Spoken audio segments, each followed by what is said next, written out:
Assalamualaikum warahmatullahi wabarakatuh. Perkenalkan, nama saya Oliver Rokani dari kelompok 2 Paralel 2 Praktikum Struktur Data. Ini menjelaskan proyek akhir kami yang berjudul Implementasi DFS dan BFS untuk algoritma pencarian jalan sederhana dengan struktur data step dan view.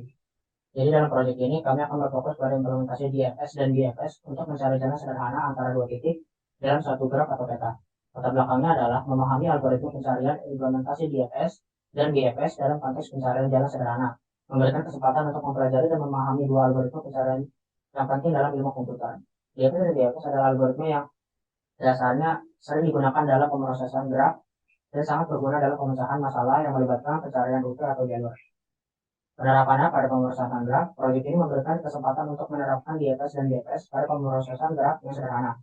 Pemrosesan graf menjadi penting dalam banyak bidang seperti pemetaan jalan, optimasi rute, pemecahan masalah permainan, dan analisis jaringan.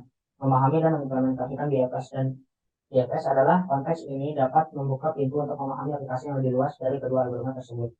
Tujuan utamanya adalah untuk menemukan jalur terpendek atau jalur yang memenuhi kriteria tersebut antara kedua titik. Untuk itu, kami menggunakan struktur data stack, queue, dan list serta vektor 2D sebagai pendukung implementasi algoritma DFS dan BFS. Salahnya adalah pencarian rute terpendek. DFS dan BFS dapat digunakan untuk mencari rute terpendek dari satu simpul ke simpul lain dalam graf. Misalnya dalam masalah mencari rute terpendek dalam peta atau jaringan jalan. Kalau ada penelusuran graf, BFS dan BFS digunakan untuk melintasi dan menelusuri seluruh simpul dalam graf, memastikan bahwa tidak ada simpul yang terlewat. Struktur data set akan digunakan sebagai algoritma DFS, diagram queue sebagai algoritma BFS, serta vektor 2D sebagai peta atau graf dan list yang nantinya digunakan untuk mengimplementasikan algoritma kandidat.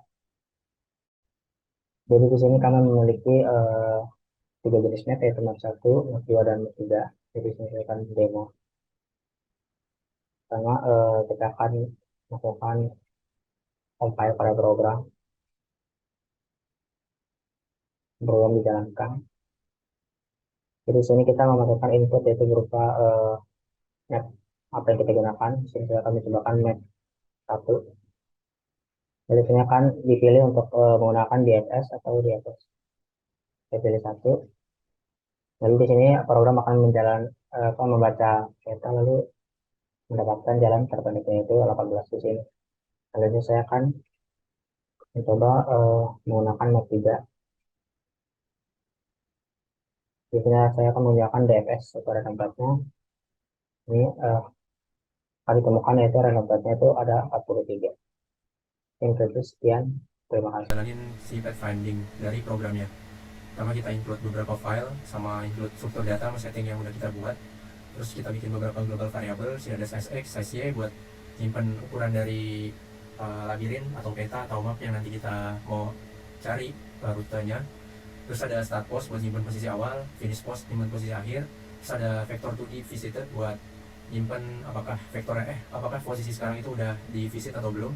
Terus ada backtracker buat nyimpan parent dari setiap node, jadi biar nanti kita bisa balik lagi dari posisi finish ke posisi start. Terus ada fungsi driver juga di sini buat nge-debug, print queue. Terus ada print map juga buat print map atau peta atau labirin yang nanti mau kita cek rutenya. Ada print logo juga. Oke, langsung aja ke main. Sini kita pertama print logonya. Terus dia bakal minta nama file. Nah, misalnya pas dibuka ternyata nggak ada atau nggak bisa diakses, jadi kita bakal return aja programnya, jadi langsung exit. Kalau misalnya bisa, berarti kita baca filenya di sini. Terus misalnya pas ngebaca kita nemu char start atau char finish sesuai yang ada di setting.app, berarti kita set start post sama finish post itu koordinatnya sebagai posisi yang tadi kita temuin. Terus kita simpen, sama di sini ada BM yaitu backup map buat backup, jadi nanti pas balik kita tahu juga prosesnya gimana. Terus kita set size X sama size Y sesuai sama ukuran mapnya. Terus juga bikin visited sama backtracker sesuai sama ukuran map yang nanti kita analisis. Selanjutnya kita bakal nanya ke yang pakai apakah mau pakai BFS atau DFS. Kalau misalnya BFS berarti nanti kita bikin struktur datanya pakai queue. Kalau DFS nanti kita bikin pakai stack. Nah, kalau misalnya pakai queue berarti nanti hasilnya bakal jadi rute terpendek dari finish post ke start post. Tapi kalau pakai stack nanti makanya DFS dan bakal ngeluarin rute random aja. Terus lanjut ke sini. Jadi pertama kita masukin posisi awal sebagai start position ke kontainer, ke struktur data yang tadi udah kita bikin.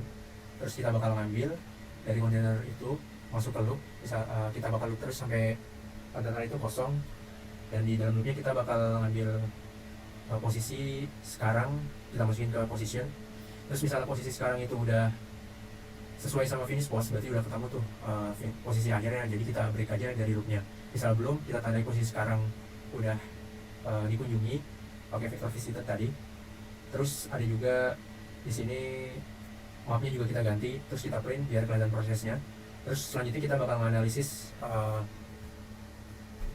node tetangganya, jadi atas kanan kiri bawah kita loop. Kalau misalnya ternyata posisinya itu di luar map, misalnya yaitu indeksnya 0 atau lebih dari size, kita bakal skip aja. Atau misalnya dia itu tembok, jadi nggak bisa dieksplor, kita skip. Sama misalnya udah di visit, berarti kita skip juga. Nah, misalnya semua ceknya lolos, berarti node tetangga itu bisa kita analisis, bisa kita explore di loop selanjutnya. Jadi kita bakal ngeset parent dari node yang tadi, node selanjutnya itu pakai posisi sekarang. Terus kita juga bisa ngeset kalau posisi tetangga yang tadi udah di visit, jadi gunanya buat optimasi aja biar nanti nggak ada node yang sama di dalam kontainer.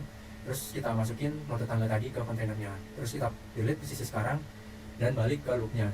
Itu terus sampai loopnya selesai, yaitu ketika isinya habis atau udah ketemu posisi akhirnya. Nah, misalnya udah keluar dari loop, berarti kita asumsikan udah ketemu posisi akhirnya, dan kita bakal balik ke posisi awal pakai backtracker tadi. Jadi di sini kita bakal ngeloop sampai nanti kita balik ke posisi awal. Di sini juga ada variable shortest buat ngitung berapa step yang nanti kita butuhin buat balik ke posisi awal. Terus di sini juga ada mapnya, jadi kita ganti mapnya dan kita print biar kelihatan prosesnya. Nah, terus di sini kuncinya nih, jadi kita bakal ngambil posisi selanjutnya itu dari backtracker. Jadi kan backtracker kan buat ngambil parent dari posisi yang sekarang. Nah, jadi kita bakal nelusurin parent sampai nanti ketemu start position. Nah, misalnya udah ketemu start position, berarti nanti udah selesai analisisnya. Nanti kalau misalnya konteksnya pakai BFS, berarti nanti bakal nge-print shortest path atau rute terpendek. Tapi kalau misalnya konteksnya tadi DFS, nanti bakal nge-print random path aja. Nah, sekian untuk fungsi main.cpp. Untuk yang print queue, print map, dan lain-lain ini cuma driver aja, cuma buat ya ngedebug dan lain-lain. Sekian, terima kasih. Baik, selanjutnya di sini saya akan menjelaskan mengenai implementasi dari kode sruk.cpp ini. Ini tuh merupakan implementasi dari queue dan stack menggunakan linked list. Nah, ini digunakan untuk mengolah data dengan prinsip FIFO itu untuk pada queue dan LIFO pada stack. Nah, pertama ini di sini ada node. Node ini merupakan kelas yang merepresentasikan simpul atau elemen dalam linked list. Nah, di sini step simpul itu memiliki dua atribut, yaitu x dan y, yang nilainya itu disimpan dalam simpul tersebut. Nah, untuk selanjutnya di sini ada queue, fungsi queue. Fungsi queue ini merepresentasikan struktur data queue atau antrian. Nah, di sini tuh ada fungsi add. Fungsi add ini fungsinya untuk inisialisasi head dan tail menjadi 0 PTR. Nah, kemudian di sini ada isEmpty. isEmpty itu merupakan memeriksa apakah antriannya itu kosong atau tidak. Nah, kemudian ada fungsi get. Ini fungsi get itu untuk menghapus atau mengembalikan simpul pertama dari antrian. Kemudian di sini ada fungsi begin. Fungsi begin ini fungsi untuk mengembalikan pointer ke simpul pertama dalam antrian. Kemudian ada fungsi end. Di sini fungsi end itu mengembalikan pointer ke simpul terakhir dalam antrian. Nah, di sini juga ada queue.